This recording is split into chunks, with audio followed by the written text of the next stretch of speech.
This might make a couple people upset, but here goes. The statement, "I fought for your freedom," or "my family fought for your freedom," is bullshit. And here's why. You or your family did not fight in the Revolutionary or Civil War that helped us establish our constitutional rights or our freedom as American citizens. If your family or you served in the military, thank you. That takes guts. I appreciate your service. And stop throwing around the statement, "I fought for your freedom," as a way to shut somebody up. You didn't fight for my freedom. You didn't fight for my right to say what I'm saying right now. You went to another country and fought to strip them of their resources. You fought wars to help the rich get richer. I already have my First Amendment right. You didn't help me get that. And no country is saying, "I want to take their freedom away. I want to take the Americans' freedom away." What? Please tell me what war you or your family was in that was started because another country wanted to take our freedom. How do you get arrested for having a miscarriage? First of all, the doctor would report you to the police and the police would investigate and you would be charged. Unfortunately, this does happen in the United States. There have been over 700 women who have been investigated, detained, imprisoned simply for their pregnancy. However, most doctors are really good people and they would never do this. But as long as these laws are in place, some doctors who are bad, who are pro-life, they do this to women, and that's why there are women that have been imprisoned, investigated simply for their pregnancy. So our goal is to remove these laws, to remove any law on a woman's body, because there are 0 laws on a man's body and there should be 0 laws on a woman's body. Can I please cut my hair? I'm tired of having to tuck it up under my hat. I don't like long hair. It just doesn't feel like me. Short hair feels more like me. Absolutely not. Your hair is gorgeous. You should be grateful for your hair. It's long and healthy and beautiful and thick. There are people that would kill to have your hair. And you're a girl. Girls need to have long hair anyway. Oh my gosh, of course. If that's what you want, if that's how you feel comfortable, we absolutely can do that. Thank you for telling me. Where would you like to go? I mean, it's their hair. It's just a haircut. If you're worried for them about what other people are going to think, you're teaching them how to be insecure and please others and not their own self. Up until 24 weeks, I'm all for abortion, but after 24 weeks, I'm not. Okay, let's talk facts over feelings. So only 1% of abortions happen after 24 weeks. And in these cases, they happen because of a medical crisis. So abortions after 24 weeks are actually not legal in most anywhere in the United States. The only reason they happen is because of a medical crisis. So when you say you're against abortion after 24 weeks, it means you're against a life-saving medical procedure that is performed during a medical crisis. And that doesn't make any sense. It just doesn't make any sense to be against a life-saving medical procedure that's performed in a case of a crisis. Like, if anything, you should be in support of that, especially if you're pro-life. Some people want me to, but I refuse to hate on parents that choose to hit their kids. There's a difference between harsh, judgmental criticism and compassionate, constructive teaching. I have compassion for those parents that believe it's okay to hit their kids as a form of punishment. They likely have unhealed wounds from a traumatic past themselves. I refuse to believe that these parents are awful people and that they don't love their kids. They may be operating from a limited perspective, but I do believe they're doing what they think is best. But just because parents choose to use it, that doesn't mean that hitting your kid isn't fear-based parenting. It's unproductive, it's unhealthy, and it creates trauma.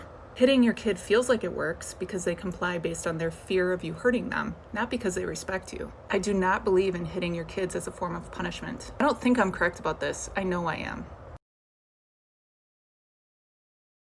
Since you don't get it, dogs are fluctuative carnivores, meaning their primary diet should be meat. Dogs cannot process high volumes of vegetation.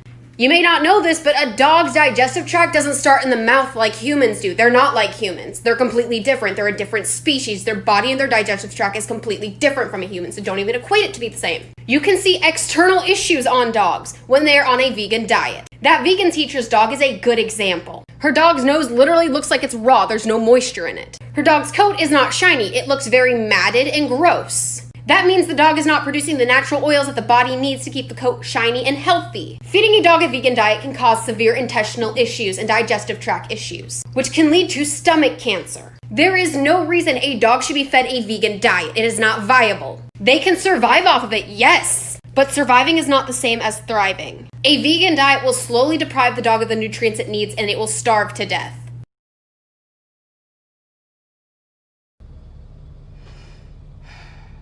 How about you say that, Ted Cruz, to one of the hundreds of people who lost a loved one to pregnancy complications last year at what should have been the happiest moment of their life?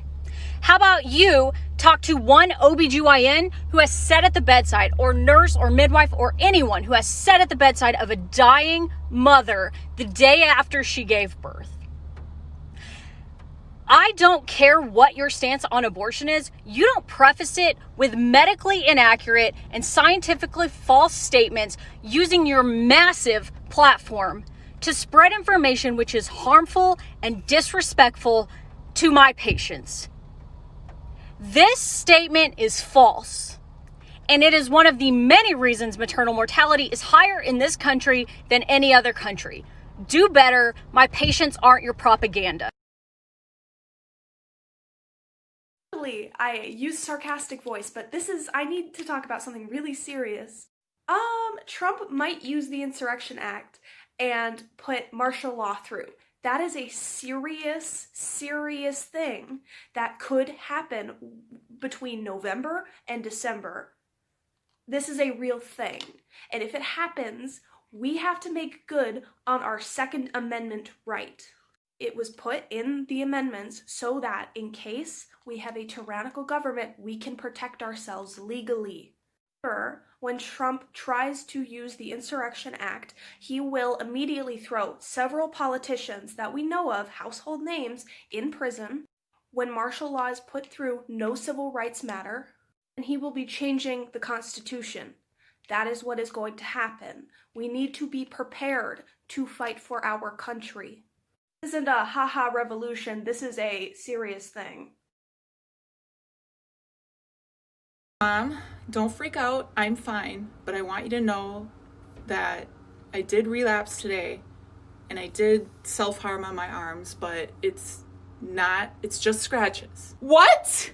Oh, are you bleeding? Oh my gosh, do we need to call the doctor? Do we need to go to the hospital? Oh my God, what did you use? Where is it? Thank you for telling me. I know that was not easy for you. Do you mind if I have a look at them? Finding out that your child is self-harming is very scary. The emotional overreaction is absolutely understandable. Your feelings are valid, parents. However, reacting with all that intense emotionality is not going to encourage your kids to come forward with their self-harming behaviors in the future. Why parents acting like they're not the reason why we're violent? Like, our generation is violent for a reason. Y'all whooped us and thought that was proper punishment. Whatever anger y'all were taught to harbor up by your parents, you decide to unleash on us. And now you wonder why we're so quick to fight people. Like, y'all wonder why we got called to the principal's office so much? It's not a mystery. Whooping solved nothing. You wonder why half of us have anger issues. It's not a mystery. It's not something we need to call Sherlock for. We have the answer in front of us. What, you think we're just born out the womb, wanting to fight little Timmy for touching our crayon? No. You thought hitting us with something made out of leather and metal was proper punishment. You thought screaming at us and throwing objects was proper punishment.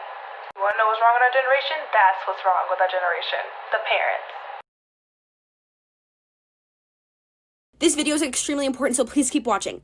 Please do whatever you can to share this message because everybody needs to hear this that lives in the United States. Today in Donald Trump's speech, he threatened to completely militarize the country if governors do not comply to bringing the National Guard into their state.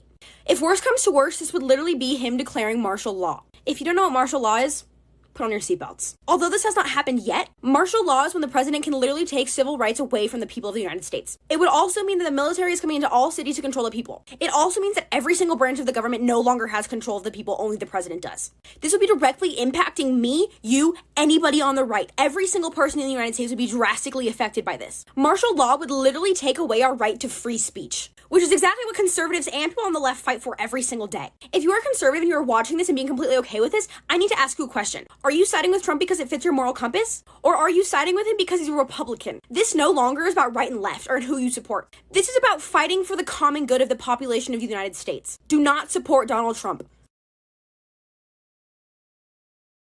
Parents, be glad if your kid talks back. If you have kids that talk back to you, be glad. And here's why. A lot of surveys and studies have shown that kids that talk back are less likely to engage in dangerous sexual behavior, less likely to engage in anything that peer pressure brings upon them, less likely to do drugs, because they're going to stand up for their beliefs. If your child doesn't know how to use their voice and they don't know how to stand up for themselves, it's so much easier to succumb to, especially with all the peer pressure going on around us, cyberbullying, just trying to fit in. If your child speaks back to you though, your child will stand up for what they believe in. So next time that your child speaks up to you and speaks back, listen to why they're speaking back and what they're standing their ground for. And you gotta give them some respect for it. Whether it's right or wrong, you gotta give them respect for using their voice, because that's all you can urge them to do, because in the long run, that's gonna pay off. You got this. Quick question. Has the world felt like it's gonna end lately to anyone else? As though every day we wake up and check our social media timelines and news feeds feels like it's written straight out of a dystopian film or the book of Revelations itself? Like we're living through the apocalypse. Well, let me tell y'all something. The word apocalypse, what does it actually mean? According to Google, the apocalypse can be described as the complete final destruction of the world, as described in the book of Revelations. But did you know? The word apocalypse actually comes from the Greek word apokalyptine, which means to uncover, disclose, or reveal. The cataclysmic destruction interpretation of the world is actually a modern definition. And up until roughly the 18th century, the word actually meant a disclosure of truth. But what does that mean? It means that we are currently bearing witness to the veil of deception that's kept humanity in the dark for millennia crumble before our very eyes. Hey parents, this one's for you. If your kid is taking too long to get ready and you want to teach them a lesson on respecting other people's time by leaving them behind, do not be surprised when they develop abandonment issues later in life. In leaving them behind, you are literally using the pain and the fear that comes with abandonment as a teaching mechanism. You are teaching them to expect abandonment when they make mistakes. But that's fine, because as long as they're respecting your time, who cares about their mental health, right? One of the main reasons I don't support Donald Trump is because all the discrimination he's done against the LGBTQ community. No, he's not. Trump loves the gays. Trump is pro-gay. Give me one example of Trump being anti-gay. How much time do you have exactly? Just kidding, I don't care. Let's jump into it. Trump has appointed many anti-LGBTQ judges on all the levels of the courts, including on the Supreme Court, where he appointed Kavanaugh and Gorsuch, who have both been vocally anti-LGBTQ. Trump's own vice president, Mike Pence, is so anti-LGBTQ that he believes in conversion shock therapy even to this day. Trump has even joked that Pence wants to hang all gay people. Trump and his administration has also banned pride flags from being flown at embassies across the world, even during Pride Month. Within hours of Trump being elected, his administration took down the LGBTQ page on the White House official website and other federal sites. Pro-gay my ass, bitch. I just think it's really funny that misogynists always want to talk about the 1950s housewife archetype in order to insult or put women in their place, but they never want to talk about the gender norms for men in the 1950s. Housewives only existed because men were expected to be working men, which meant they got up every day at 8 a.m., put on a suit, and went off to work and didn't see their family until 5 p.m. And they had to do this because they were expected to be the sole provider for 5-person families, which was obviously more manageable in the 1950s, but bear with me. Not only that, but when it came to dating, the pursuit was 100% the man's responsibility. which meant the guy had to initiate every date, and you had to take a girl out at least 4 or 5 times before calling her your girlfriend. Definitely weren't getting laid. And then you had to get married before you were like 23. All financial responsibility fell on the man. So unless you want to pay for every date without having sex until marriage, and then buy me a house and then work every single day of your life to pay for my lifestyle and children that you never get to see, don't tell me I belong in the kitchen. Believe it or not, children consent. Considering that you're trying to compare homosexuality to incest, pedophilia, necrophilia, and bestiality, I'm going to try to keep this as short as possible, but no matter what, children are not able to give consent. Children are not legally or morally allowed to give consent because they're not mentally capable or developed enough to understand the implications of what they are about to do. Whether it is a willful yes, whether it is a manipulative yes, it is not consent. It is statutory rape. It is rape no matter what. This applies to anybody under the age of consent, anybody with a mental disability, anybody who is not alive, and anything that's not human. The fact that you think you have a moral high ground to be talking about anything whenever you think that children can give consent is absolutely astounding. Homophobia and eyebrows aside, you are an embarrassment to women, to your religion, to society as a whole. I highly suggest that you take a long break from this app and do some research in thinking about who you are as a person. Because if you think that children can give consent or that consent cannot be taken back, you have absolutely no place on this app, my little lamb. Think before you speak. Ever wonder why teens have such a hard time falling asleep? And no, it's not because of smartphones and video games. This has been a problem long before those things came around. Let's look at some information. First, teenagers need about 9.25 hours of sleep to be optimally alert, to be at their best. 2, the rhythms in their body, their sleep-wake cycle, is functioning on closer to a 25 to 26 hour cycle, which doesn't fit within our 24-hour day. 3, during a typical school year, teens get up really, really early. Put all this together and it's creating the perfect storm for them to be chronically sleep deprived and not getting their optimal level of sleep. It's not possible. The cues within their body, the lowering of the body temperature, the slowing down of the brain waves that all have to happen to prep the body for sleep are not happening early enough in the evening for them to get that optimal level of sleep before waking up at 5 or 6 in the morning for school. The good news is that core sleep, the minimum amount of sleep that the body needs to be able to function and stay healthy, is about 5 to 6 hours. So they're okay, Mom and Dad. I'm about to piss every white person off on this app right now. Oh shit, here we go. I just saw a TikTok that said, what if white people didn't exist? And then I remembered, we aren't supposed to exist. Being white is a genetic mutation. We don't exist naturally. White people literally come from when Pangea was a thing, and then we split up into different continents, and then people moved further away from the equator and bred lighter and lighter skinned people and even albinos until white people were created. So people that are white have the audacity to be like, we're the Aryan race, we're the supreme race. Baby. How can you be the supreme race when you weren't even a race to begin with? You can't be superior if you were never supposed to exist. Wait, please stop scrolling and please interact the fuck out of this and please share copy link. This is Lyndon Cameron. Say his name. He's a 13-year-old boy who suffered from Asperger's and autism. On Friday, September 4th, Lyndon had a mental breakdown. His mother called the police and had them get the crisis intervention team to help him get the treatment that he needed. He immediately ran and the police fired several shots at him. He is now hospitalized and is in serious condition after severe gunshot wounds to the shoulder, the ankles, his bladder, and his intestines. I am not gonna lie, as a black woman who suffers from autism, I find this shit completely disgusting. The fact that you would shoot a 13-year-old autistic child 7 times is what makes me sick to my fucking stomach. And I know 9 times out of 10, you all lives matter people are gonna find an excuse to be ableist. Get your heads out of your asses and start talking about that little boy. His life mattered. The link to this GoFundMe will be in my bio. Justice for Lyndon Cameron.